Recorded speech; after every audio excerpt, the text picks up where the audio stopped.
यहाँ पे हम लोगों को चेक करना है कि check the number are rational number और नॉट। ओके, यहाँ पे बहुत सारे नंबर हम लोग को यहाँ पे कुछ दिया हुआ है 1/2, ये सब हम लोग को डिफाइन करना है। तो कैसे हम लोग डिफाइन करेंगे मेनली, तो पहले तो नंबर हम लोग लिखते हैं यहाँ पे जैसे है यहाँ पे 1/2 पहला क्वेश्चन 1/2। हम लोग का कंडीशन क्या क्या है कि ये जो नंबर है रैशनल नंबर तब बोलेंगे जब वो p/q फॉर्म में लिखा हुआ हो और q जो है वो नॉट इक्वल्स टू 0 हो।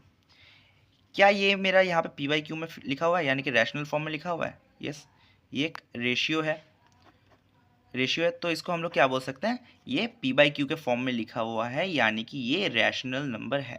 ओके, अब यहाँ पे 13 का बात आता है। 13 को क्या लिख सकते हैं, 13 को ये लिख सकते हैं 13/1, यानी कि ये जो है मेरा घुमा फिरा के p/q का फॉर्म बन गया और q जो है यहाँ पे 0 नहीं है और ये q क्या है यहाँ पे 1 है। ओके, सो ये भी क्या है मेरा रैशनल नंबर यहाँ पे बन जाता है। अब बात आता है -4 के बारे में। इससे पहले भी हम लोग बात कर चुके हैं, नंबर ये जो है रैशनल नंबर जो है वो नेगेटिव हो सकता है, पॉजिटिव हो सकता है। पहला दो कंडीशन जो था वो पॉजिटिव रैशनल नंबर था, यहाँ पे जो है ये नेगेटिव रैशनल नंबर है। इसको जो हम लोग क्या लिख सकते हैं, -4/1, ये भी मेरा क्या है p/q के फॉर्म में है और q मेरा क्या है 0 नहीं है, यानी कि ये भी रैशनल नंबर बन जाता है। ओके, अभी आता है √3 के बारे में।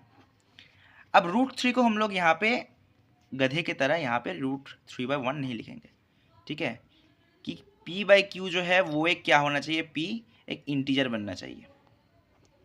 अगर बेसिक प्रूफ करोगे तो ये जो है एक इंटीजर रहना चाहिए। √3 इंटीजर नहीं है, 1.71 ऐसा कुछ आता है यहाँ पे, ठीक है।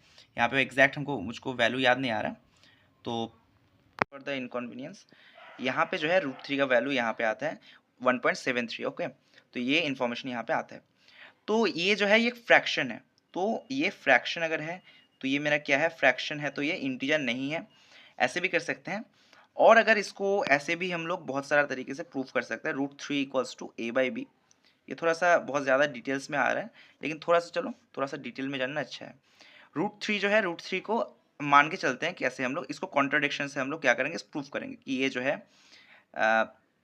जो है मेरा वो रैशनल नंबर नहीं है, कॉन्ट्राडिक्शन से। इसको हम मान लेते हैं कि ये वाला जो है रैशनल नंबर ही है और इसको a/b का फॉर्म में हम लोग लिख रहे हैं। ये क्या है, सिर्फ प्रूफ है, प्रूफ करने की कोशिश कर रहे हैं कि पहले मान लेते हैं कि वो रैशनल नंबर है, उसके बाद हम लोग यहाँ पे देखेंगे कि ये कंडीशन सेटिस्फाई नहीं करता है। अगर इसको हम लोग क्या करते हैं, √3 को √3 × b that is equals to a, ये लिख ही सकते हैं यहाँ पे, यानी कि a का जो भी वैल्यू होना चाहिए वो 3 का मल्टीपल होना चाहिए। अगर हम लोग और थोड़ा सा सिंप्लीफाई करें, दोनों साइड को हम लोग क्या करते हैं, स्क्वायर कर देते हैं, a को स्क्वायर कर देते हैं, तो क्या आता है यहाँ पे 3b² equals to 3b² that is equals to a²। ये मेरा यहाँ पे इक्वेशन बनता हुआ आता है यहाँ पे, यानी कि a का जो वैल्यू है वो जो भी हम बैठाएंगे, अगर a का वैल्यू 1 है तो यहाँ पे क्या आना चाहिए, a² क्या आएगा, 1 आएगा।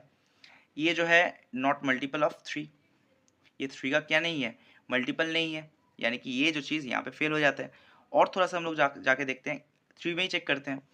a अगर 3 है तो a² कितना बनना चाहिए, 9 बनना चाहिए। ओके, और ये जो है वो b² से अगर हम लोग देखें, अगर b² यहाँ पे 1 हो जाता है तभी होता है। तो चलो और देखते हैं, ठीक है। अगर a यहाँ पे मेरा 2 हो जाता है, कभी कभी ये मैच करेगा लेकिन हर केस में मैच नहीं करेगा। हम जो है हम लोग क्या करेंगे, ओस्ट केस के लिए यहाँ पे रेडी रहेंगे। ओके, a अगर 2 होता है तो a अगर 2 होता है, a का स्क्वायर कितना आएगा, 4 आएगा। This is not a multiple of 3। Okay, तो ऐसे करके हम लोगों को यहाँ पे चेक करना है, वेरीफाई करना है। तो इससे ये डायरेक्ट प्रूफ होता है कि ये जो कंडीशन है ये सेट, मतलब ये जो है बोलने के लिए थियोरेटिकली सही है, लेकिन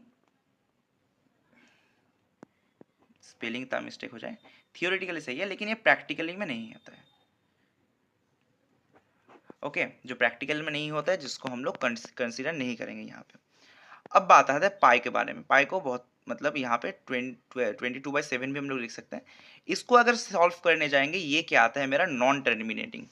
इससे पहले नॉन टर्मिनेटिंग के बारे में हम लोग डिस्कस किए हैं। टर्मिनेटिंग क्या होता है, टर्मिनेटिंग एक characteristic of rational number, terminate करना चाहिए। जैसे यहाँ पे अगर 1/2 है, इसको अगर सिंप्लीफाई करेंगे तो 0.5 आएगा। ओके, यहीं पे इसका टर्मिनेट हो जाता है, उससे ज़्यादा हम लोग इसको सिंप्लीफाई नहीं कर सकते। यहाँ पे 1/3 आता है तो 0.75 आता है, यहीं पे ये टर्मिनेट हो जाता है। लेकिन 22/7 जो है इसको हम लोग टर्मिनेट नहीं कर सकते डायरेक्टली। ओके, ये बहुत दूर तक चलते जाएगा। ओके, तो ये क्या है, मेरा नॉन टर्मिनेटिंग हो जाएगा, जिसके वजह से क्या होगा, ये नॉन टर्मिनेटिंग होने की वजह से ये जो है मेरा रैशनल नंबर नहीं बनेगा। ओके, अब रैशनल नंबर जो नहीं बनता है उसको हम लोग इरेशनल भी कहते हैं। तो ये टॉपिक के बारे में हम लोग थोड़ा बाद में आएंगे।